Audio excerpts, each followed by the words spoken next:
안녕하세요. 기술융합특론 3조의 7주차 발표를 맡은 김현서입니다. 오늘은 핏빗 웹 API에 대해 발표하도록 하겠습니다. 우선 핏빗 개발자 페이지에서 웹 API에 대한 참조 설명 부분을 찾을 수 있습니다. 해당 페이지에 가면 웹 API에 대한 전반적인 설명을 볼 수 있습니다.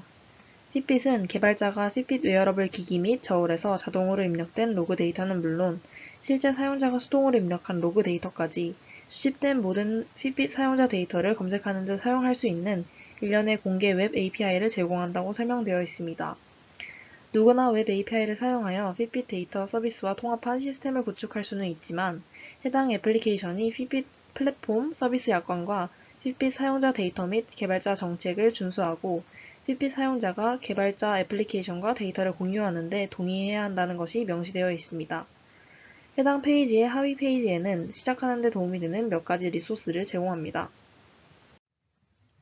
우선 맨 처음에 나온 디벨로퍼 가이드, 즉 개발자 가이드에서는 웹 API 사용을 시작하는 방법, 애플리케이션 설계 팁, 모범 사례 및 샘플 코드와 같은 정보가 포함되어 있습니다. 이 다음으로 나오는 하위 페이지들은 트러블 슈팅 가이드와 웹 API 서포트 페이지를 제외하고는 모두 각각의 API 엔드포인트들을 설명한 페이지들입니다. API 엔드포인트 페이지는 적절한 구문, 예상 응답 및 의미, 그리고 알아야 할 뉘앙스들을 보여줍니다. 그럼 다음으로는 그룹화된 엔드포인트들을 상세히 소개하겠습니다. 액티브 존 미니츠 타임 시리즈는 사용자의 하루 종일 심장이 뛰는 활동을 보여줍니다. 세부 페이지에서는 심장이 뛰는 활동인 AZM 타임 시리즈 데이터를 날짜별로 받아오는 것과 특정 기간별로 받아오는 방법에 대해 각각 상세히 설명되어 있습니다. 액티비티 및 액티비티 타임 시리즈는 사용자의 활동 및 활동 목표에 대한 정보를 제공합니다. 시간 시리즈 엔드포인트는 추세를 관찰하는 데 사용될 수 있습니다. 각각의 세부 페이지에서는 활동과 활동 목표에 어떤 정보를 받아올 것인지에 대해 상세히 기술되어 있습니다. Authorization에서는 핏빗 사용자 데이터에 대한 동의를 관리하는 데 필요한 엔드포인트가 포함되어 있습니다. 핏빗 사용자에 대한 정보를 토큰화해서 받아올 수 있고 refresh 또는 revoke 할 수 있는 기능도 탑재되어 있습니다. 바디 및 바디 타임 시리즈는 사용자의 체중과 체지방 비율에 대한 데이터를 제공합니다. 시간 시리즈 엔드포인트는 추세를 관찰하는 데 사용할 수 있습니다. breathing rate, 즉 호흡수는 사용자의 밤중 분당 평균 호흡수를 제공합니다. 이 호흡수를 일별로 받아올지 특정 구간을 선택해서 정보를 받아올지에 따라 개발자는 하위 페이지를 선택해서 정보를 얻을 수 있습니다. VO2 max, 즉 심혈관 건강 점수는 운동 중 사용자의 심장, 폐, 근육이 효과적으로 산소를 사용할 수 있는 최대 또는 최적의 속도를 반환합니다.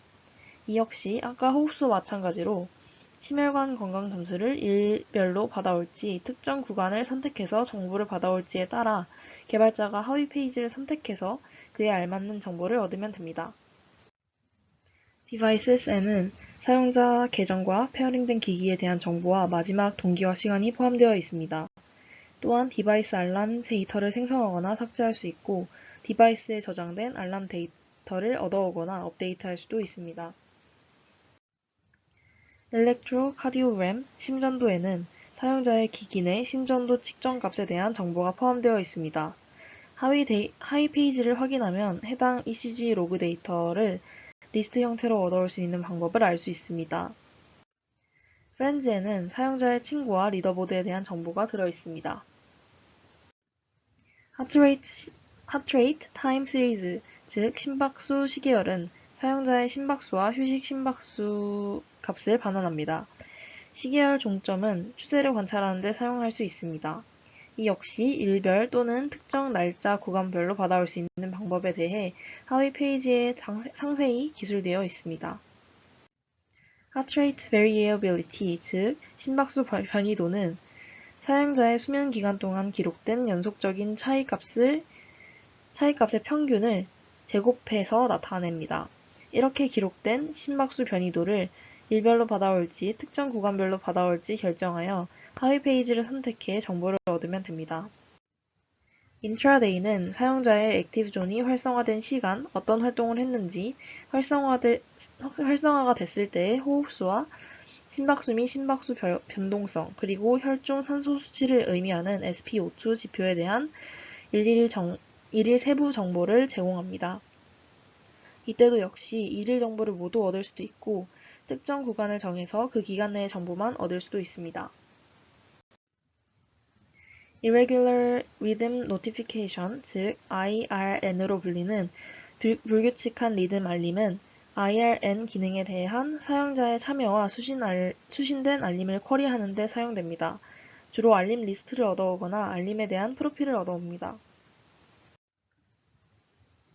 Nutrition 및 Nutrition Time Series는 영양 및 영양 시계열으로 사용자가 소비한 음식이나 물의 양을 기록하고 음식의 영양 메타데이터를 포함할 수 있도록 모든 데이터를 제공합니다. 시계열 종점은 추세를 관찰하는 데 사용할 수 있습니다.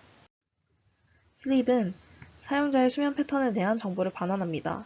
수면에 대한 목표를 설정하거나 수면 로그 데이터를 생성 또는 삭제할 수 있으며 특정 날짜 또는 기간별 수면 로그 데이터를 받아오는 것도 가능합니다. SpO2라고 불리는 혈중 산소 수치는 사용자의 혈중 산소 수치를 제공합니다. 주로 날짜별 또는 구간별 데이터를 요약해서 다운받을 수 있습니다.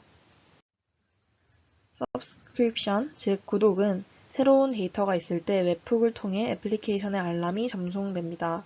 이 데이터에 대해 리스트를 받아오는 것도 가능하고 임의로 구독을 생성하거나 삭제하는 것도 가능합니다.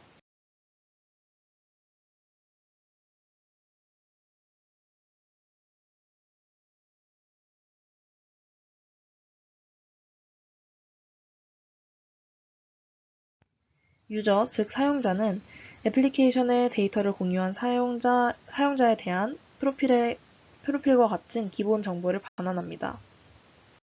이제 엔드포인트들을 모두 알아보았습니다. 그 다음으로 알아볼 것은 트러블 슈팅 가이드, 즉 문제 해결 가이드로 일반적인 문제와 오류를 디버깅하는 데 도움이 되며 엔드포인트를 테스트하고 문제를 해결하는 데 도움이 되는 도구를 찾을 수 있는 위치를 알려줍니다. 마지막으로 웹 API 서포트는 개발자들이 이 페이지를 읽고도 해결되지 않는 문제들을 해결할 수 있도록 연락처 및 문제를 보고할 수 있는 페이지입니다. 이 개발 페이지를 보고 웹 API를 활용해서 사용자의 정보를 받아오는 작업을 수행할 수 있습니다. 이상으로 발표를 마치도록 하겠습니다. 감사합니다.